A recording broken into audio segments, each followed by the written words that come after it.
Bonjour, bienvenue dans cette formation rapide sur le logiciel Supprimer les doublons version 20.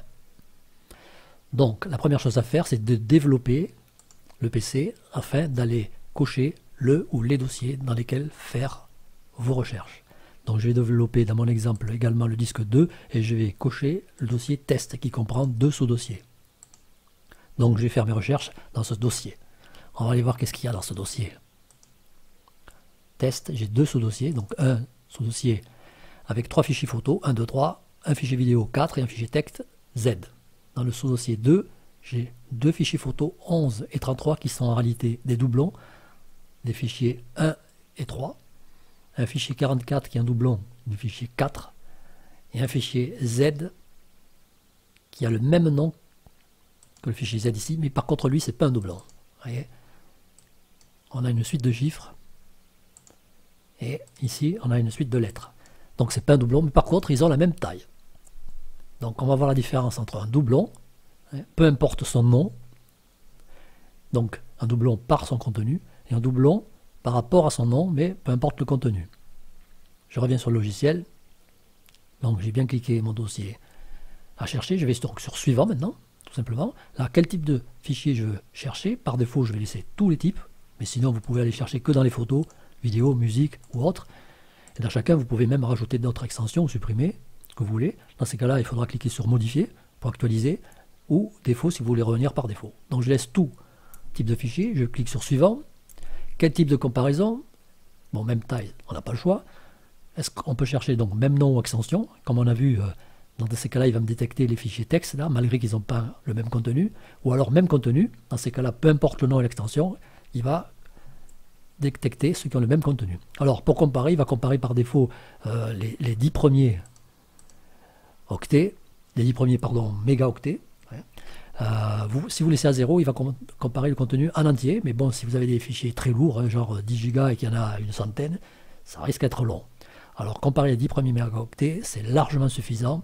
De toute façon, à la fin, vous pouvez toujours double-cliquer sur un fichier pour voir réellement, pour le voir en preview, pour voir réellement si c'est vraiment des doubles. Donc on laisse par défaut. Ici, date de modification, je laisse tout par défaut ici, mais si vous pouvez également chercher dans les dates, c'est-à-dire comparer les fichiers qui ont été créés après une certaine date ou avant une certaine date, ou et, suivant que vous cochez un ou les deux. Pareil pour la taille, minimum telle taille, maximum telle taille, pareil. Et les attributs, vous pouvez rechercher également dans les fichiers lecture seul, caché ou système, ce qui n'est forcément pas du tout recommandé. Donc je laisse par défaut tout ça. Suivant, extraction à exclure.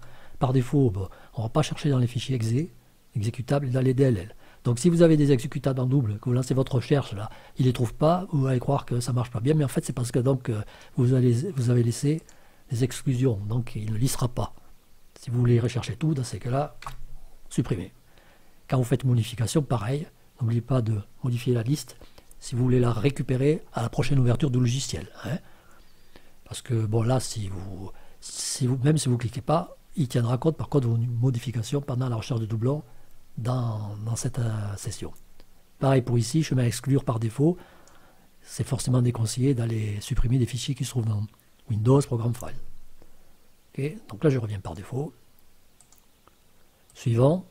Alors, quels seront les fichiers originaux? Les plus anciens ou alors les fichiers qui se trouvent dans un dossier en particulier?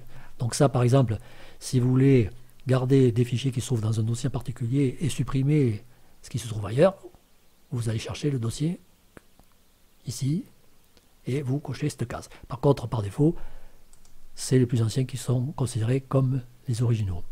Suivant, il liste, il compare, il affiche. Donc je maximise. Donc là, qu'est-ce qu'il m'a trouvé? Il m'a trouvé 2 photos en double et une vidéo en double. Ouais, 3 doublons trouvés, total 5 gigas. Bon, c'est la vidéo qui prend toute la place en l'occurrence, dans cet exemple, 5 gigas de vidéo. Il m'a coché ce qu'il considère donc comme doublon et il a laissé décocher ce qu'il considérait comme fichiers originaux. Donc, dans notre cas, les plus anciens, puisqu'on avait sélectionné cette option. Ensuite, on va supprimer les fichiers cochés. Donc, vous cochez dans la corbeille si vous voulez qu'il les envoie dans la corbeille, ou vous décochez si vous voulez qu'il supprime direct. Donc je vais laisser cocher par exemple, je lance suppression des fichiers cochés. Alors là par contre il va m'afficher un deuxième message parce que j'ai coché dans la corbeille. En l'occurrence, il va me dire que quand la corbeille est pleine, les fichiers en trop sont automatiquement, définitivement supprimés, forcément, puisqu'il n'y a plus de place dans la corbeille. Donc attention. Donc si vous avez beaucoup de fichiers, c'est pas parce que vous avez coché corbeille qu'ils vont y aller tous. S'il n'y a plus de place, ils ne pourront plus y aller. Ce qui est en trop, ça sera supprimé. Il ne faut pas oublier. Donc j'ai cliqué sur non parce que je ne veux pas supprimer là. Et quand vous lancez la suppression, bon, en général c'est hyper rapide, mais si vous avez vraiment des tonnes et des tonnes de fichiers, que ça va prendre un tout petit peu plus longtemps, vous pouvez toujours cliquer sur stop en cours de route. Là, les fichiers cochés, vous pouvez inverser. Vous voyez, si je clique sur inverser, donc ça va être l'inverse, forcément. Donc je vais recliquer de nouveau pour récupérer ce qu'il y avait avant. Voilà. Ou alors tous les fichiers cochés, si vous voulez tout supprimer, donc inclus les originaux, forcément. Ou alors aucun, rien à supprimer. Et après, par exemple, je vais supprimer juste celui-là. Le reste pas. Voilà. D'accord. Donc c'est bon. Alors ensuite, si vous voulez sauvegarder la liste pour pouvoir supprimer plus tard, hein, parce que vous voulez étudier la liste un peu en détail avant de faire des bêtises, par exemple, sauvegardez ici. Et vous la rechargez par la suite ici. Alors vous la recharger ici, ou alors dans la première page. On va y venir juste après. Juste avant, je voudrais juste montrer, donc comme j'avais dit, si vous voulez comparer vraiment un fichier en particulier pour être sûr qu'il n'y a pas d'erreur, vous double-cliquez dessus pour l'ouvrir. Je double-clique, donc là je l'ouvre. On a une plage, ok, j'ouvre celui-là, double-clic, on a la même photo, c'est bien doublon. Donc vous voyez, ça marche pour tous. Donc là j'avais dit que je voulais ce bouton charger, on l'a ici, mais on l'a au début ici. Hein. Je vais sur début, on l'a ici au début, puisque lorsque vous allez lancer le logiciel, vous voulez charger une liste sauvegardée, vous n'allez pas aller faire un listage juste pour pouvoir aller sur la dernière page. Vous cliquez ici, il va charger la liste et il va vous amener directement dans la dernière page. Alors maintenant il n'y a plus qu'à voir l'option même nom extension. Suivant.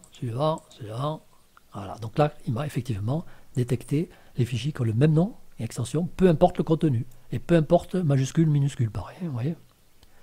Alors là, je double-clique, on peut voir qu'ils ont un contenu différent, comme j'avais dit, hein, mais ils ont le même nom et extension. Ok, donc ça, attention, ça c'est vraiment pas forcément conseillé, ce genre de comparaison. Moi, je préfère quand même le contenu. Hein. Donc là, du coup, ben, il ne va pas me détecter les fichiers texte, il va me détecter, comme on l'a vu, les deux photos et la vidéo. Voilà, c'est pas plus compliqué en fait. Merci d'avoir suivi cette vidéo.